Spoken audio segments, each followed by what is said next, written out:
Hello বন্ধুরা, আজকে আমরা ইউনিট 7 নিয়ে আলোচনা করব। ইউনিট 7 অধ্যায় 7 লেসনস 1 to 2 অর্থাৎ পার্ট 1 থেকে 2। এই অধ্যায়ের নাম হলো মেকিং রিকোয়েস্টস মানে অনুরোধ তৈরি করা। Section A, look listen and say, তাকাও, শুনো এবং বলো। এই ছবিতে আমরা একটা ছেলে এবং একটা মেয়ের মধ্যে দেখতে পাচ্ছি কথাবার্তা চলতেছে। তো চলো দেখে নেই কি কথাবার্তা চলতেছে। গার্ল মানে বালিকা, এই মেয়ের কথা বলা হয়েছে, আর বয় মানে বালক, এই ছেলের কথা বলা হয়েছে। মেয়েটি বলছে এক্সকিউজ মি মানে ওহে শুনেন, can I borrow your eraser, আমি কি তোমার রাবারটি ধার পেতে পারি। এই যে রাবারটির ধার চাইছে। তখন ছেলেটি বলছে শিওর, হেয়ার ইউ আর, নিশ্চয়ই, এই যে নিন। তারপরে মেয়েটি বলছে থ্যাঙ্কস মানে ধন্যবাদ। Can I use your sharpener too, মানে আমি কি তোমার কাটারটিও ব্যবহার করতে পারি। তখন ছেলেটি বলছে আই এম সরি, আমি দুঃখিত, I don't have a sharpener, আমার কাটার নেই। তারপরে মেয়েটি বলছে দ্যাটস ওকে, ঠিক আছে, থ্যাঙ্কস এনিওয়ে, যে কোনো রকমে ধন্যবাদ। Boy could I have some paper please, মানে আমি কি কিছু কাগজ পেতে পারি। তখন মেয়েটি বলছে শিওর, নিশ্চয়ই, টেক ইট, এটা নাও, বলে এই যে পেপার দিছে। সেকশন বি, পেয়ার ওয়ার্ক অর্থাৎ যৌথ কাজ। Act the dialogue from activity A, অর্থাৎ অ্যাক্টিভিটি এ বা কার্যকলাপ এ এর সংলাপটি অভিনয় করো। একজন ছেলে এবং একজন মেয়ে মিলে এই সংলাপটি অভিনয় করার জন্য বলছে। তারপরে আছে ল্যাঙ্গুয়েজ ফোকাস অর্থাৎ ভাষার কেন্দ্রবিন্দু। সেকশন সি, মেকিং রিকোয়েস্ট অনুরোধ তৈরি করা। এখানে আমরা দেখতে পাচ্ছি প্রথমে দুইটা বি ভার্ব দেওয়া আছে, তারপরে সাবজেক্ট দেওয়া আছে, তারপরে বাকি অংশটা দেওয়া আছে।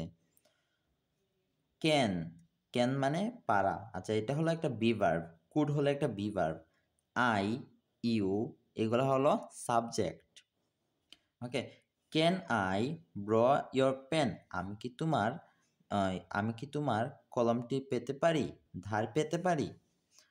তারপর আরেকটা রিকোয়েস্ট আছে could you give me some paper, তুমি কি আমাকে কিছু কাগজ ধার দিতে পারো, না মানে could you give me some paper, তুমি কি আমাকে কিছু কাগজ দিতে পারো।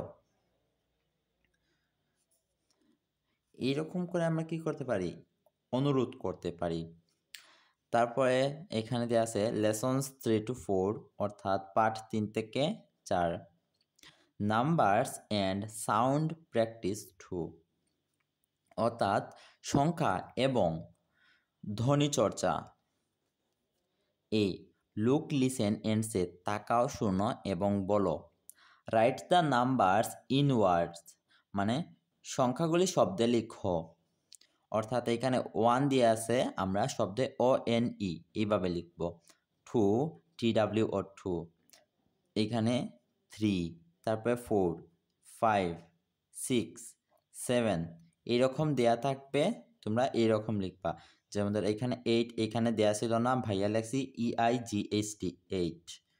এখানে 10 দেয়া ছিল না, TEN ভাইয়া লেখছি 10। এইরকম বাকিগুলাও তোমরা পড়ে নিবা। Section B, look listen and say, তাকাও, শোনো এবং বলো। জেড ইজ ফর জু, মানে জেড হলো জু এর জন্য, জু মানে চিড়িয়াখানা। জেড ইজ ফর জেব্রা, মানে জেড হলো জেব্রার জন্য, জেব্রা মানে zebra. J is for jeep, J হলো জিপের জন্য। জে ইজ ফর জাম্প, অর্থাৎ যেই হলো জাম্পের জন্য, জাম্প মানে লাফ দেয়া।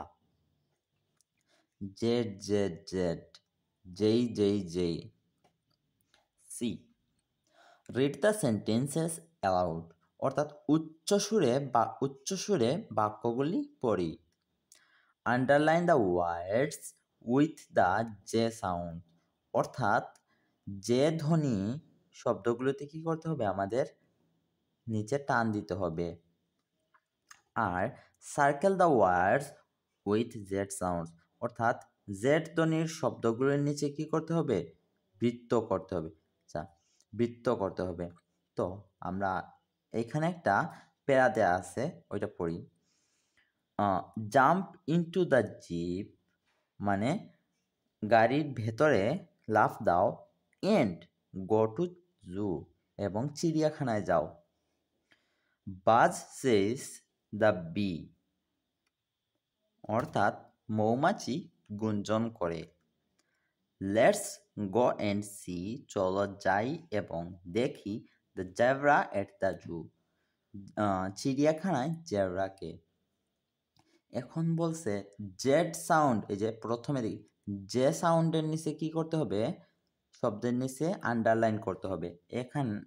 এখন দেখো এখানে আছে যে, এইটার নিচে আমরা কি করব, আন্ডারলাইন করব। তারপরে এইখানে যে দিয়ে শব্দ, ওকে, যে ধ্বনি দিয়ে শব্দ আমরা এটার নিচে আন্ডারলাইন করব। তারপরে আর যে কই আছে, আর যে নাই, ওকে। তারপরে বলছে জেড সাউন্ডস, এর নিচে কি করতে হবে, শব্দের নিচে সার্কেল করতে হবে। এখন জেড দিয়ে আছে জু আছে, জুতে আমরা কি করব, সার্কেল অর্থাৎ বৃত্ত করব। এই যে তারপরে এই যে বাজ, এটার কি করব, আমরা বৃত্ত করব। তারপরে দেখো জেব্রার নিচে এটা কি করব, বৃত্ত করব। জুতে আমরা বৃত্ত করব। আশা করি বন্ধুরা তোমরা এটা বুঝতে পারছো।